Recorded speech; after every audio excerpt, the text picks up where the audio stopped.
Hello guys everyone, कैसे हैं आप लोग। आप देख रहे हैं my YouTube channel the Mughals heaven. Mughal heaven में आप लोगों का स्वागत है। तो ये अडेनियम की कटिंग जब मैंने दिसंबर के अंदर अडेनियम अपने प्रून करे थे, तब उस टाइम पर हमने इसको इसके अंदर लगा दिया था।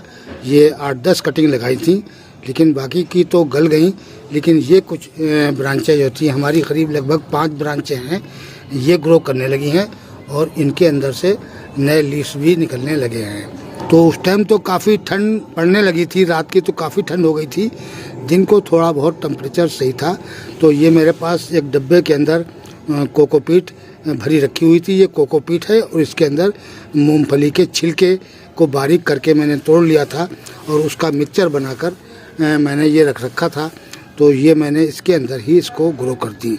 हमने तो कोई जान के ये नहीं ग्रो करी हैं, दरअसल वो बेकार जाती, तो इसलिए मैंने सोचा कि इनको कहीं ना कहीं लगा ही देते हैं।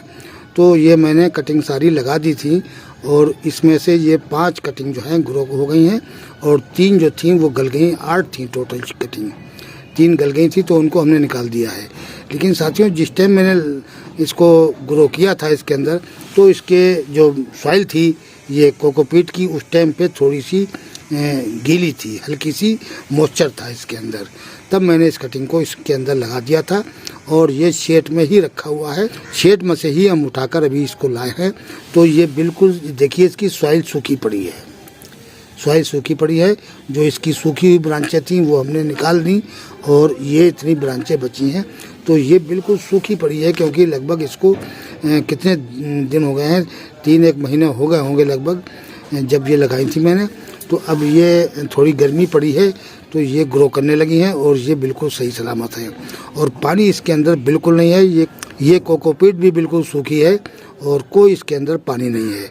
तो मैं सोच रहा हूँ साथियों, जो मेरे पास कुछ कटिंग अभी हमने कुछ ब्रांचें और मैंने काटी थी अभी 4-6 दिन 8 दिन पहले, तो वो पड़ी हुई थी, तो वो हम इसको ग्रो कर देंगे इसके अंदर। बाकी की जो जगह है इसके अंदर यहीं साइड में ही इनको लगा देंगे, क्योंकि मैं ज़्यादातर इकट्ठी करके कटिंग लगाता हूँ। ये देखिए सारी कटिंग है और ये तो कटिंग जो है वो डबल वैरायटी की जो है, यानी रोज़ी वैरायटी जो होता है उसकी कटिंग है ये। और ये बहुत अच्छी फ्लावरिंग ये प्लांट करता है। और सबसे हमारा जो पुराना प्लांट कटिंग का है, ये इसके अंदर देखिए कितनी ज़बरदस्त किस्म की ब्रांचें हैं और हमारे ख्याल कम से कम इसके अंदर 12 से 15 ब्रांचें होंगी और ये काफ़ी हैवी हो गई हैं।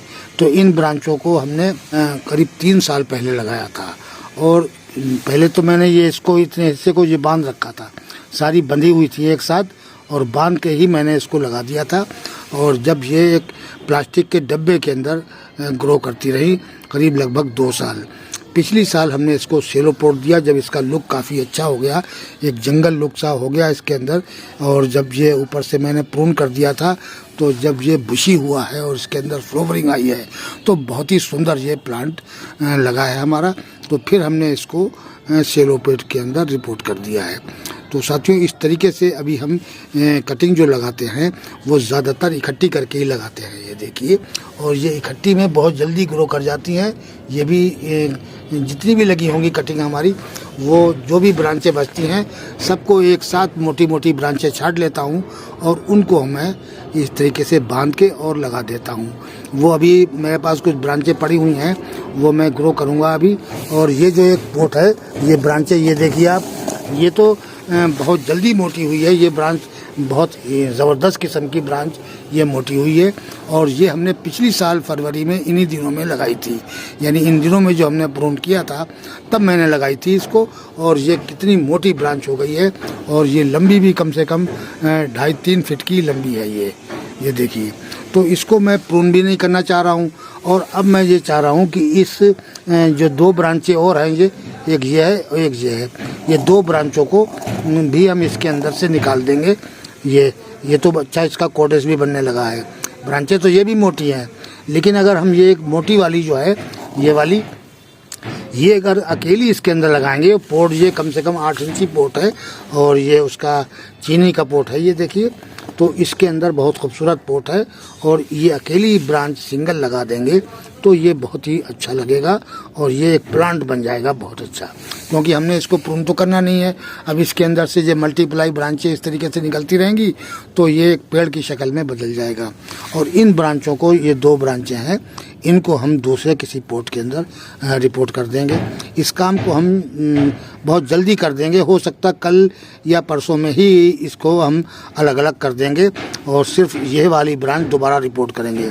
अच्छा, इसकी जो सॉइल है वो भी पिछली साल की है, फरवरी की, उसी टाइम पर, बल्कि उससे भी पहले का ये गमला भरा रखा हुआ था, इसमें हमने ऐसी ब्रांचें लगा दी थी। ये तो ये सॉइल जो है काफ़ी दिन की है इसके अंदर। तो इस सॉइल को हम पहले सुखाएंगे और सुखाने के बाद में इसके अंदर हम जो फर्टिलाइज़र वगैरह हैं वो मिलाएंगे, काउडन मिलाएंगे और वर्मी कंपोज और बोन मील और नीम की खली, ये सब कुछ दे के थोड़ा सेंट और मिलाएंगे और उसके बाद में इस वाली ब्रांच को सिंगल हम इसके अंदर रिपोर्ट करेंगे। तो ये बहुत जल्दी सरवाइव करेगी और भी ज़्यादा मोटी, ये लगभग इतना मोटा एक तना इसका ये हो जाएगा और नीचे से इसके कोडेस भी बनने लगे हैं। तो जब हम निकालेंगे तब पता चलेगा कि नीचे से इसके रूट कितने मोटे हुए हैं। तो इस तरीके से मैं इसको सिंगल यहाँ बीच में लगा देंगे और ये एक साइड में लगी हुई हैं तो ये अच्छी भी नहीं लग रही हैं असल में। इधर साइड में दूसरा पेड़ लगा हुआ था तो इसके उस पेड़ के साथ ही मैंने, इसमें असल में सीजनेबल प्लांट था, वो सीजनेबल प्लांट के साथ ही मैंने ये ब्रांचें लगा दी थी। तो अब वो सीजनेबल प्लांट तो सूख गया, लेकिन ये सरवाइव होने लगी, चलने लगी अच्छी तरीके से, तो मैंने इनको इसी के अंदर रहने दिया और उसके बाद में ये बहुत अच्छी ग्रो करती रहीं और इन्होंने फ्लावरिंग भी बहुत प्यारी करी। तो हम जब इनको अलग अलग कर देंगे तो ये अकेली बचेगी तो ये बहुत खूबसूरत एक प्लांट बन जाएगा। और इसी के अंदर ये थोड़ा पोट भी लॉन्ग है, ये कम से कम 8 इंच लंबाई है इसकी और चौड़ाई भी इसकी ठीक ठाक है।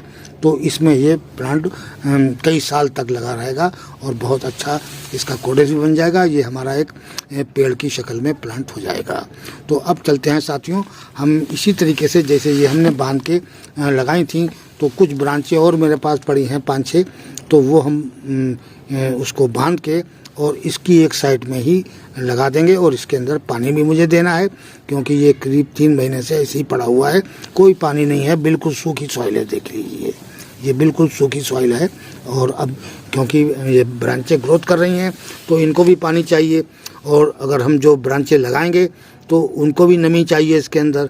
तो कोकोपीट है इसके अंदर और मूंगफली के छिलके हैं, हम जैसे पानी डालेंगे वो पानी वो कोकोपीट अपने अंदर अब्जॉर्ब कर लेगी और मूंगफली के छिलके, तो भी सिर्फ नमी रह जाएगी और बाकी पानी जो है वो निकल जाएगा नीचे ड्रेनेज होल से।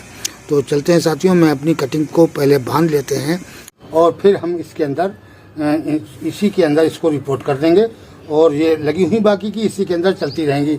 जब रूट पकड़ लेंगी तब हम इसके अंदर से निकाल के अलग दूसरे पोटों के अंदर रिपोर्ट कर देंगे, क्योंकि ये कोकोपीट में लगी हुई है, कोकोपीट से निकाल कर सॉइल के अंदर रख देंगे।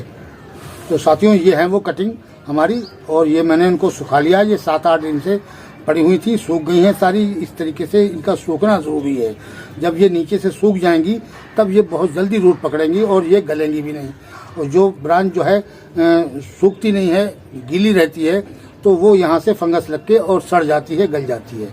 तो इस तरीके से ब्रांच को काट के पहले उसको 3-4 दिन सुखा लीजिए, फंगीसाइड वगैरह लगा लीजिए और फिर उसको आप कोकोपीट में या सेंट के अंदर भी हो जाती हैं, ग्रो अच्छी हो जाती हैं और सॉइल में भी लगा सकते हो। इस टाइम पर ब्रांच जो भी आप लगाएंगे एडेनियम की वो ज़्यादातर 80% ब्रांच चल जाएगी, यानी 20% उसका खतरा है कि हो सकता है कोई किसी वजह से पानी एक्स्ट्रा हो गया हो या कोई वजह हो गई हो, इस वजह से तो गल सकती है।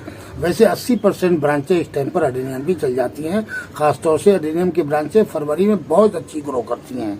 तो इनको हम इसी के अंदर एक साइड में वो करके और इन ब्रांचों को हम लगा देंगे, ये गड्ढा करके और लगा देंगे। इसको कुछ नहीं करना ज़्यादा और ये बंदी एक साथ में ही लगी रहेंगी और ये कुछ ही दिन के अंदर इसके अंदर से फुटाव शुरू हो जाएगा। ज़्यादा से ज़्यादा इसको 20-25 दिन लगते हैं और 20-25 दिन के अंदर ही ये फुटाव ले लेंगी और चल पड़ेंगी। ये जब ये अच्छी रूट पकड़ लें तब आप इनको उठाकर दूसरे पोट के अंदर रिपोर्ट कर दें।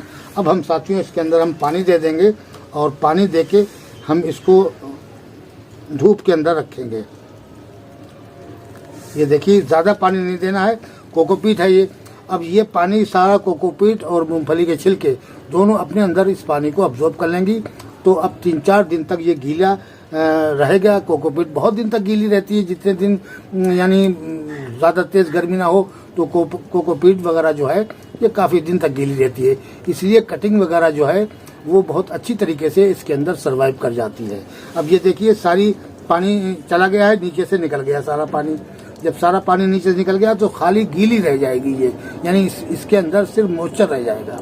और फौरन हमारी एडेनियम की जो कटिंग है, वैसे तो ये 8 दिन से सूखी पड़ी हुई थी, एकदम से इनको पानी की जरूरत भी है, तो नमी नहीं होगी तो एडेनियम सूखी सॉइल के अंदर ब्रांचें ग्रोथ नहीं करेंगी और वो बल्कि सूख जाएंगी। तो इसलिए हल्की सी उनके अंदर नमी और मॉइस्चर होना बहुत ज़रूरी है। तो साथियों, इस तरीके से आप अपने जो भी कटिंग करें इस टाइम पर एडेनियम की ग्राफ्टिंग के लिए करें या प्रूनिंग के लिए करें, तो जो ब्रांचें बचें उसको इस तरीके से आप लगा सकते हैं और लगा के आप अपने नए एडेनियम तैयार कर सकते हैं।